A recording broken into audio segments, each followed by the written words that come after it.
Miaraba atsika rehetra manonona ny fahasoavan'ny tompo Jesosy amintsika rarasranabavy ampanaraka ny pejy diloilo fanosorana tononona amintsika rehetra ny fahasoavan'ny tompo Jesosy ny plénitude-ny famojena. Ny anaran'i Jesosy Kristy no entiko a manambara an'izany sy manonona an'izany a ho aminareo tsiraray avy a ho amin'ny tokantrano a isan'ny batan'olona isan'ny ankohonana izay mampandroso ny tenanay amin'ny alalan'izao a fizarana izao. Iresaka ny pentekosta isika zay zany no sujet zay no lohahevitra ho abordeko ho resako tsotsotra aminao ato anio. Farany toetsika dia niresaka à la base ny fanazavany tsotsotra ny amin'ny batisa izay hotohizantsika amin'ny fotoana mamety azy amin'ny antsipiri am-panambarana fa isika zao mbola ao anatin'ny semaine ny pentekosta ary une semaine passée zay a samy namonjy ny toeram-pivoriany toeram-pivavahany avy a na ihany koa izay tsy afaka namonjy a dia no ny antony a izay kaparka dia ny ainan'izany a expérience azo manokana tany amin'ny nisy azy tany fa fen'izany rehetrarehetra izany a entina manambarantsika fa vao tsy ela izany isika no ny aina an'ity fankalazana fahatsiarovana ny andro ny pentekosta tao amin'ny baiboly ity izay isan'ny teboka ny simpamonjena nandraisana zavatra izay celestialy araky ny fanambaran'ny soratra masina témoignage tamin'ny fiangonana voalohany a l'époque. Eny ary iroso amin'ny fanambarana isika fizarana tena ihany koa dia mandray ao anatin'izay fizarana izay a inona no azo ambara mikasika an'ity pentekosta ity. Raha vao miresaka pentekosta isika dia amin'ny ankapobeny ny fandraisan'ny olona anazy zany sady izay ihany koa à la base no ampianarina ny am-piangonana zany dia miodikodina eo amin'ilay verset biblika sy ilay manifestation ny fanahy masina tao amin'ny efitra ambony tao amin'ireo mpianatra amanjatona izay voafantana nirotsaka ny fanahy masin'ny avo indrindra araka ny fataterahany faminaniana tany amin'ny Joela toko faharoa dia nisin'izay manifestation du Saint-Esprit zay zany tao amin'ny efitra ambony asan'ny apôstôly toko faharoa tanteraka teo ilay faminaniana tany amin'ny bokin'ny Joela hoe rehefa apartenany hoe misy ny fiasan'Andriamanitra izay tonga amin'ny tenany mpino anankiray mety hoe communauté ankohonana ihany koa na cas par cas particulier zany a mpino tsotra mandray an'izay fanahy masina izay a dia tanteraka ny teny mpaminaniana ny teny mpikasana teny fikasan'ny avy indrindra ny amin'ny hoe ny zanaka lahinareo na ny zanaka vavinareo ho aminany a nylay antitra nonofy a misy an'ilay fanomezam-pahasoavana zany zay tonga mipaka sy mifo ao amin'ny tenany mpino anankiray dia tao amin'ilay efitra ambony ao amin'ny asan'ny apôstôly toko faharoa zany rehefa nandray ny fanahy masina ny mpianatra tao amin'ny efitra ambony a dia nisy an'ilay manifestation misy poabe zay ilay mo hoe manifestation zay satria ny se manifester ny fanahin'ny avy indrindra ary efa ny se manifester dia niteraka métaphore teo amin'ny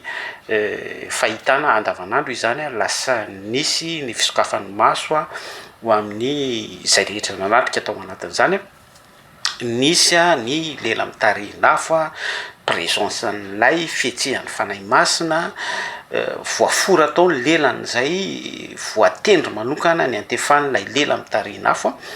ary rehefa tonga ilay famorana n'ilay lela dia nitsimbadika ny temy tamin'ny fiteny zay mbola tsy hainy ireo olona présent zay voafantana sy voatokana ao amin'izay a ary nanambara ny filazoantsara fiteny zay mbola tsy hainy ary tsy nijanona fotsiny amin'izay contexte hoe tsy hainy ilay fiteny a fa fiteny tsy fantany ihany koa satria tao ireo niteny a kretana barbariana sy ny sisa be da be zany a nahafahan'ny filazoantsara ny antefa tamin'ireo a izay présent tao anatin'ny assemblée raha ohatra zany hoe misy assemblée ngeza be ohatra eo amin'ny Kanja-Baria exemple andraisika ka misy komorianina présent eo a misy no présent eo a misy russe présent eo a misy frantsay présent eo dia misy mpianatra izay tsindriny fanahy partir an'ilay manifestation du saint esprit miaraka amin'ilay fahitana hoe lela mitarinafo a miofitrofotra ny efitrambony a nisy vibration a nisy an'ilay ataoko hoe tsy diko loatra mampiasa nytiteny hoe fréquence zay nahery be fa ataoko hoe souffle izany zay nitsokana hery tao amin'izany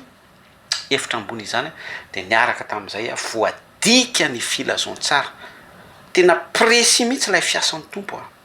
voadika ny filazantsara tao anatin'ny fanambarana tamin'ny alalan'ny fiteny maro samihafa fiteny maro samihafa izay tsy fantatry ilay miteny satria tsy nianatra fiteny japonais izy ohatra na tsy nianatra fiteny komoriana izy ohatra tsy nianatra fitenenana fiteny frantsay izy tsy nianatra fitenenana fiteny zolo izy na afrikana na ohatran'izany kanefa noforain'ny fanahy masina ny lelany dia ny teny tamin'ny fiteny a précis ho an'izay nanatrika tao anatin'ny assemblée ny mpino a izay niasany zany fanahy masina izany ao anatin'ilay contexte hoe manifestation du saint esprit pentecoste eo indrindra no ametrahako teboka anankiray satria rehefa mandray an'ilay contexte ny pentecoste ho ao isika dia io foana no appuiena zany a mafimafy kokoa satria io no misy an'ilay hoe fitenenana amin'ny fiteny tsy fantatra io misy an'ilay hoe fiasan'ny fanahy masina tsy mandiso an'izay a tsy midiaboliser an'izay a fa lasa toy ny hoe récitena be fotsiny zany ilay fizarana lasa toy ny hoe atao répétition isaky ny tonga ny vaninandron'ny pentecoste dia averimberina ilay toko sy andiny hoe asan'ny apôstôly toko faharoa nilotsaka amin'ny fanahy masina fitenena amin'ny fiteny tsy fantatra fiasan'ny fanahy masina manifestation du saint esprit a lasa izay fotsiny zany ilay formule dia zay nzaraina ampino dia hoe nisy exploit be a nisy a fiasan'ny fanahy masina dia izay no anetanana ny mpino a sy ampanantenana ny mpino a dia rehefa vanim-potoana ny pentecoste miditra fiangonana ny mpino a dia rehefa tantaraina azy tantara izay dia hoe tena manana andriamanitra tena hoe mahery vaika sy afaka miasa manapirofo ny fiasany eo amin'ny fiainan'ny mpino tokoa isika kristianina ora nefa ilay exploit dia tsy tsika ny nahazo azy fa ireo mpianatra atao amin'ny efitra ambony reo marika kely fotsiny zay a ny zavatra mahafinaritra teto amin'ity asan'ny apôstôly toko faharoa ity fahataterahan'ny faminaniana joela bokony joela dia ilay fandika-teny important be ty zavatra lazaiko ty a satria azadiny fany am'ireo église charismatique na ny église pentecôtiste mialatsiny a manonona an'izay anaram-pinoana anaram-piangonana zay na fiangonana hafa ihany koa dia ny fitenenana amin'ny fiteny tsy fantatra dia saika banga io fandika-teny io dika-teny io kanefa andriamanitra tsy toa dans le but foana hoe mampandroso an'ilay mpino aloha izy a dia mampandroso ny fiangonana ihany koa mandroso ilay mpino amin'ny alalany fanahy masina zay tonga mamangy an'ilay mpino ary surtout andriamanitra zay mampita ny filazantsara amin'ny alalan'ilay fitenenana amin'ny fiteny tsy fantatra ny sady resi amin'ireo olona izay tian'andriamanitra tsy toa hiantefany ny filazantsara satria izay misy ilay fisehoan'ny manifestation du saint esprit pentecoste tao amin'ny asan'ny apôstôly toko faharoa tao amin'ny efitra ambony a dia ny filazantsara voalain'ireo foko-pirenena sy ny hafa fitenenana isan-karazany isan-tsokajiny avy samy naharay ny filazantsara daholo zay tena point important be zay ny antony mahatonga ana manindry an'izay valeur ny fanazavana izay zay lanja-panazavana izay dia matetika ao anatin'ny tontolo-pitenenana amin'ny fitenenana amin'ny fiteny tsy fantatra ialako ilay hoe à 90% fandrazaiko toeto zay à 95% ny olona miteny amin'ny fiteny tsy fantatra dia ny devolony mampiteny azy ataoko parenthèse izay fa tsy hoentitsika élaborena be eto zay satria tsika eto amin'ity profil tya dia milaza zava-manahy tsika tsy tahaka ny any am-petsy zay amin'ny ankapobeny dia adevitra be ny any ho an'izay tia miadevitra zany dia afaka mihilana makany izy tsy ndriko zay le hoe fandika-teny zay satria ny tanjon'andriamanitra dia ny filazantsara tafita any amin'ny foko-pirenena sy ny hafa fitenenana ny hafa firenena isan-tsokajiny dia izay ilay zavatra niseho a teto amin'ity asan'ny apôstôly toko faharoa ity teraina ny tompo amen. Eo izany a dia alohan'ny vadiako amin'ny fanazavana ankoatra atao amin'ity resaka pentecoste ity betsaka ny azo ambara ianao ihany koa dia afaka manambara sy manampy any amin'ny tontolon'ny commentaire retour avy any aminao sy ny sisa rehetrarehetra fa tsy ampy ny fotoana ivalapanany amin'izany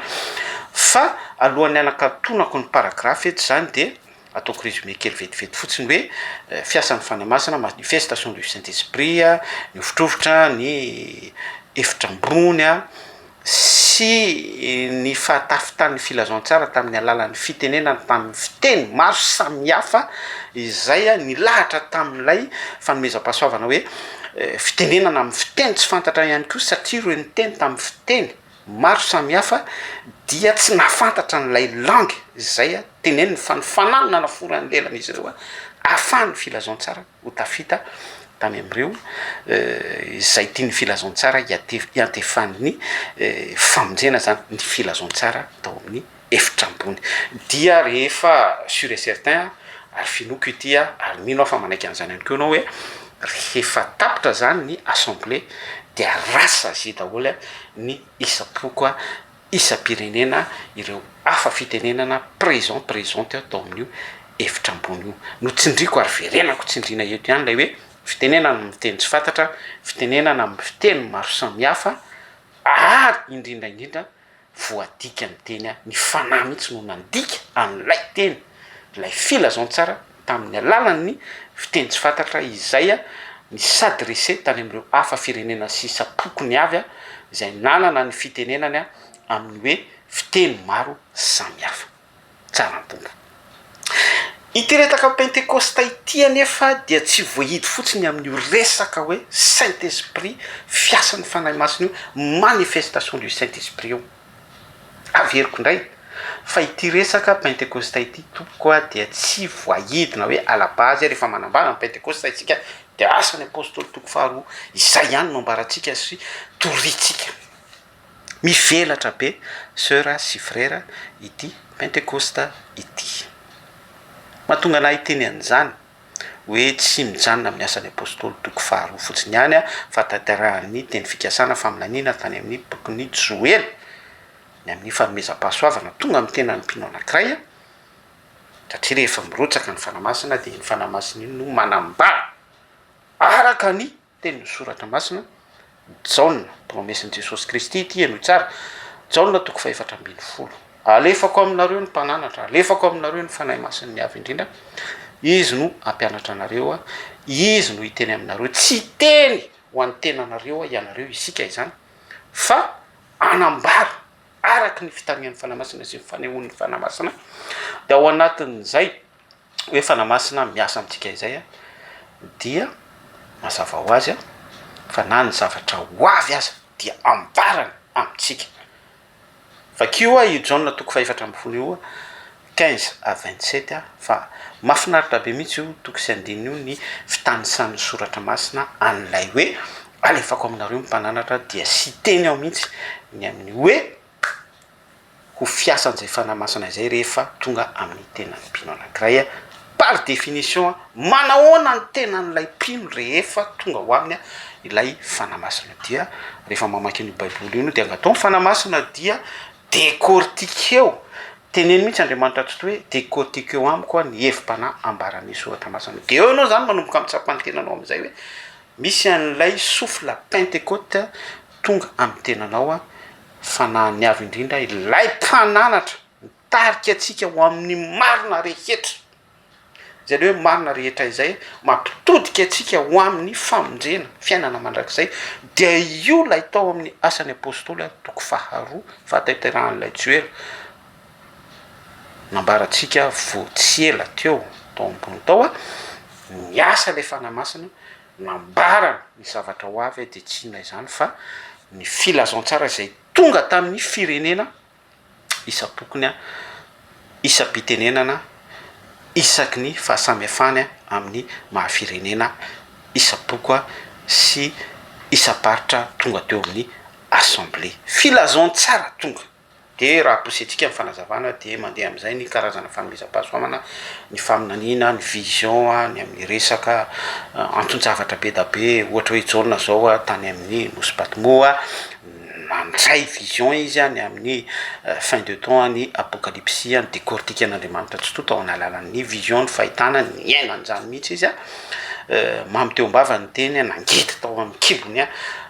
ny amin'ny resaka sept trompette ny sept église ny sept tonnerre ny kotrokorana fito sy ny sisa be da be hatrany amin'ny armagedona sy ny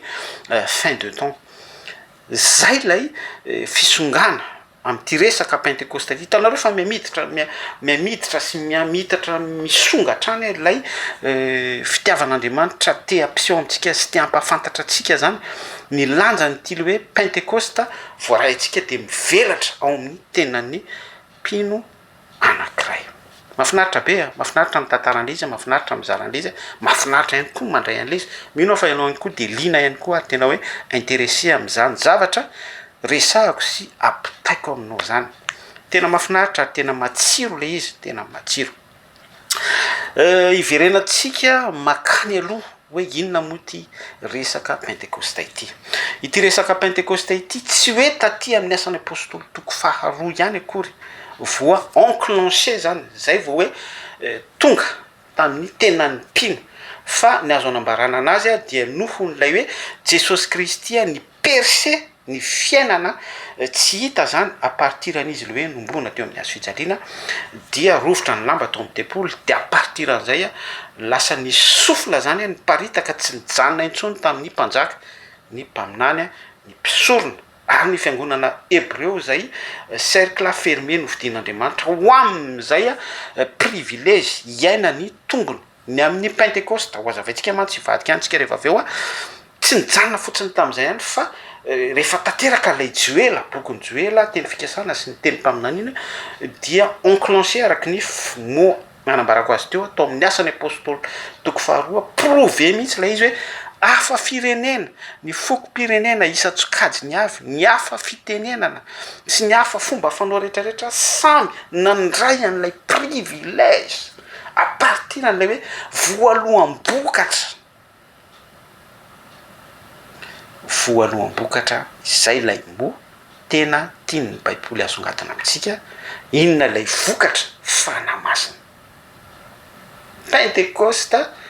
voaloam-bokatra fanamasina raha miresaka pentecoste zany tsika a partir amin'ny asan'ny apôstôly toko faharoa io dia ilay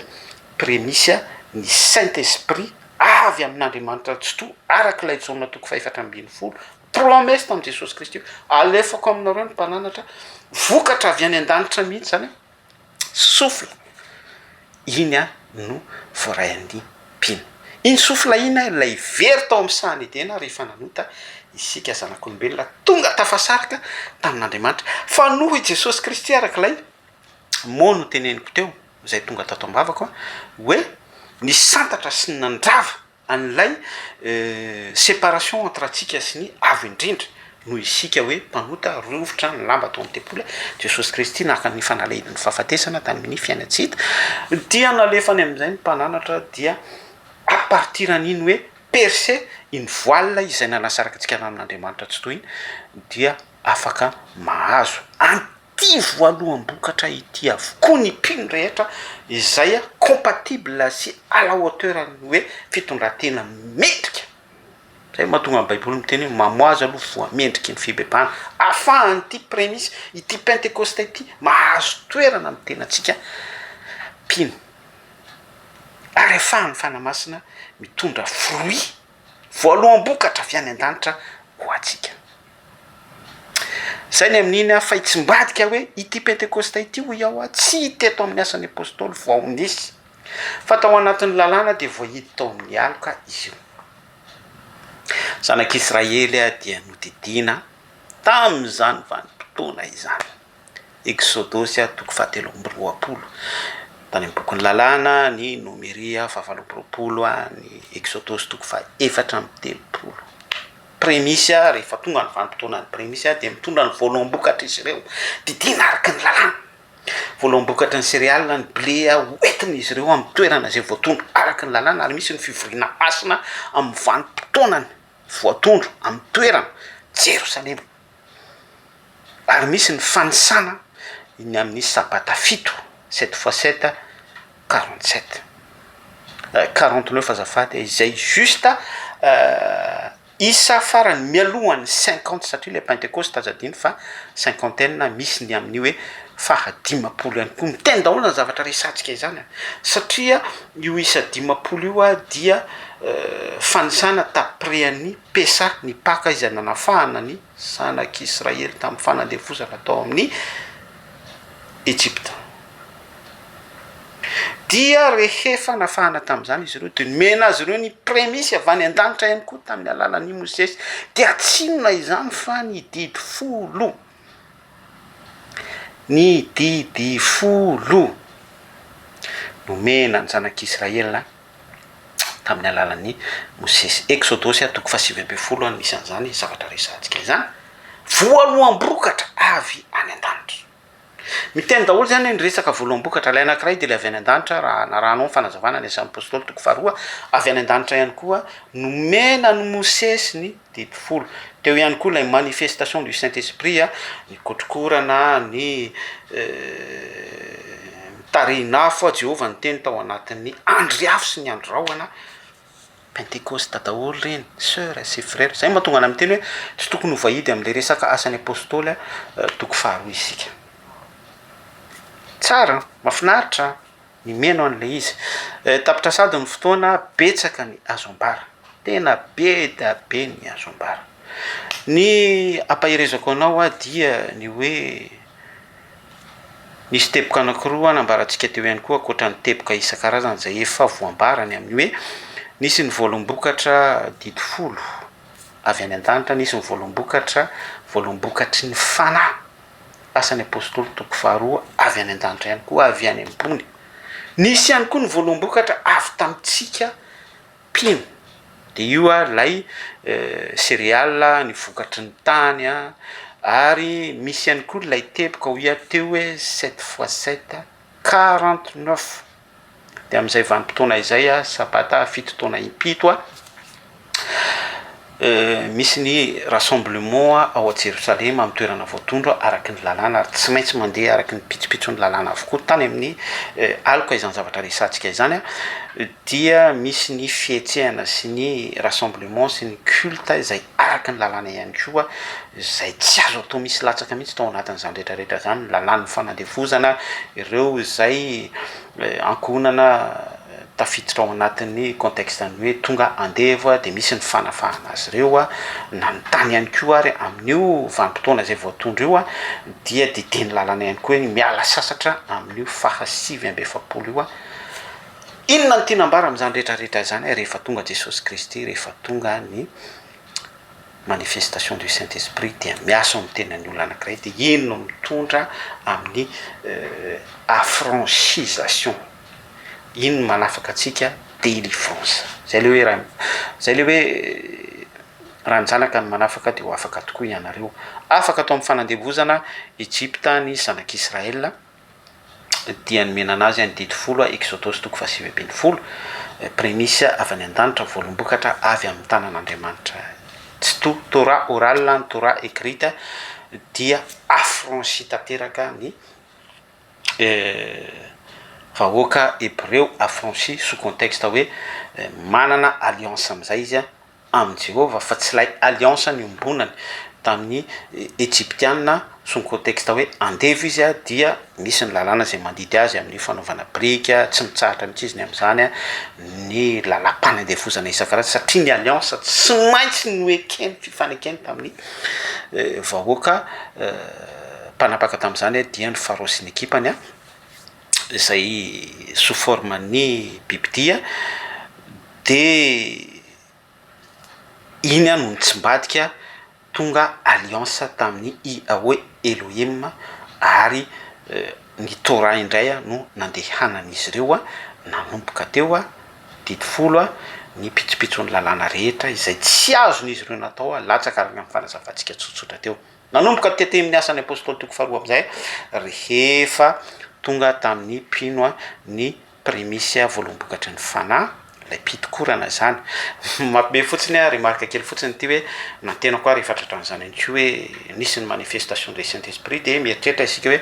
feno fanamasina miteny an'izany daholo ny mpino fa ny tiako ambarantsika de hoe mbola prémisy mbola zavatra kely iny fa isika no etam-po sous l'émotion zany am'ilay saintom-potsika de hoe isika hoe feno fanamasina fa en vérité par rapport amin'ny parole zay zarain'ny fanao atsika dia tsy mbola feno fanamasina isika fa misy voalokatra ny fanahy no voasika de ino no miasa antsika dia libre isika affranchi isika maha andraikay anatsika alliance tontolo fa kosa satria miaraka am' Jesosy Kristy dia misy alliance teraka à partir de voalokatra fa iaina andehantsika tonga manaraka fanao zao tontolo isika fa miombona amin'Andriamanitra ao an'ilay alliance amaranako ny fizarana mandehibe ny fona dia atomboko amin'ny zavatra tsotra indrindra ampahiresako anao hoe inona ny prémisse noentinao ho an'Andriamanitra tsoto inona ny prémisse noentinao ho an'Andriamanitra tsoto ny zanak'Israely dia tondra ny voalohany bokatry ny tany izy ny céréales sy ny vokatra zay avy aminy de zay no nanetsika ny fon'Andriamanitra nisy ny prémisse avy any ambony nandraisany ny didivolo nandraisany ny alliance sy ny zavatra ohatrohatran'izany indisy kely fotsiny meko anao misy ny ray aman-dreny zay mitondra ny zanany ho atao batisa soparenthèse moa le atevitra be hoe ao anatin'ny lesona batisa moa isika hoe batisa tsihitrika batisa tete tsy hiditra am'izay zany fa hoe amiko fotsiny zany rehefa manolotra ny zanany ny ray aman-dreny anankiray tsy hidirako alay débat fa kosa lay toepo manolotra n'ilay zazana toepon'ny mpino anankiray manolo tena dia efa prémisse izay ny ankohonana mitondra ny fiainana eo anatrehan'Andriamanitra ny fibebahana fanoratena ho an' Jesosy Kristy tsy maninona hoe tsika amin'ny zavatra farak'izay tsotra na de ozy ary ny olona hoe tsy compte ny fandraisana communio na tsy fantatry tsy haiko zay lazantsika anazy zany fa ny etapy zay eritreretinao fa hoe fanolorantena satria tsika mbola badabada tsy misy zavatra fantatsika ny amin'ny soratra masina dia manolo tena amin'ny fomba isan-karazany tsika eo ambany système zay zany no prémisse avy amintsika voalohany bokatra atolotsika ho an'Andriamanitra tsy to atoloro ny tenanareo de misonga isika ho atao fanatitra velona zay zany no prémisse fa zay zavatra izay rehefa amin'ny toepo te afantatra ny sitrapon'Andriamanitra sy toepo te hanolo tena mana ho an'Andriamanitra te hipebaka mana te hitady an'le fifandraisana amin'Andriamanitra dia valide lay hoe prémisse Andriamanitra minitsy mijery ny andro ny tsy fahalalana avy eo Andriamanitra mandefa n'ilay voalohany bokatra fanahy am'izay izy hoe efa niraisanareo ve ny fanahy fony voanina anareo de apartinariny am'izay no de voaleo amintsika lay alliance hoe izao no arahana zao no atao araka ny soratra fasana de manomboka eo isika allié tonga andihany amin'Andriamanitra tsy to satria misy an'ilay voalohany bokatra ny fanahy tsy mitaky zavatra be ohatao amin'ny hevitra ambony asan'ny apôstôly toko faharoa zany efa niraisanareo ve ny fanahy fony voanina anareo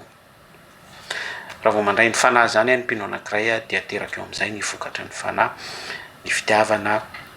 ny faharipo ny fanaovan-tsoa sy ny sisa be da be petsaka ny azo ambara am'ty resaka pentecosta ity atsanoko atreo ny fizarana rahasoatsika rehetra tia anao Jesosy anjaranao no mameno izay tsy fenao ao anatin'izany fizarana izany rahasoatsika rehetra veloma tompoko